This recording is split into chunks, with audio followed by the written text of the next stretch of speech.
Part 1లో మనం చూసాం కదా, ఆ పాత భవనంలో అర్జున్కి ఒక వింతైన ఫోటో దొరుకుతుంది. ఆ ఫోటోలో ఉన్న రాజు ముఖం అచ్చం అర్జున్ లాగే ఉండటంతో కథలో ఒక పెద్ద ట్విస్ట్ మొదలవుతుంది. అసలు ఆ రాజు ఎవరు, అర్జున్కి అతనుకున్న సంబంధం ఏంటి అన్నది ఈ పార్ట్ 2లో చూద్దాం. అర్జున్ ఆ గదిలో నిశితంగా వెతకడం మొదలు పెడతాడు. అప్పుడే ఒక భారీ పుస్తకాల అలమర వెనుక ఒక రహస్య దారి బయటపడుతుంది. ఆ చీకటి దారిలో భయంగానే అడుగులు వేస్తూ లోపలికి వెళ్తాడు. మెట్లు దిగి వెళ్తున్న కొద్దీ అతనికి ఒక పాతకాలపు సామ్రాజ్యం కనిపించడం మొదలవుతుంది.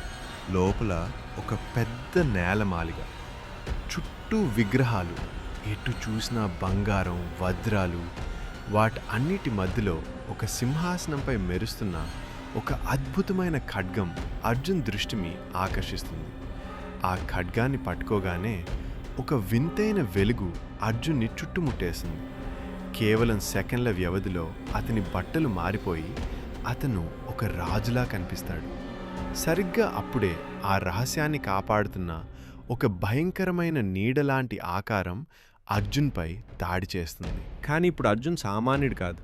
ఆ పురాతన ఖడ్గమిచ్చిన శక్తితో ఆ నీడలతో పోరాడి ఆ భవనం కూలిపోతుండగా తెలివిగా బయటపడతాడు. సూర్యుడు ఉదయిస్తున్న ఆ సమయంలో అర్జున్కి ఒక విషయం అర్థమవుతుంది. తను కేవలం ఒక సాధారణ యువకుడు కాదు, ఒక గొప్ప వంశానికి వారసుడని. అసలు ఆ శత్రువు ఎవరు? అర్జున్ తన రాజ్యాన్ని ఎలా తిరిగి పొందుతాడు? అది మనం పార్ట్ 3లో తెలుసుకుందాం. తర్వాత పార్ట్ కోసం మా ఛానల్ని సబ్స్క్రైబ్ చేసుకోండి.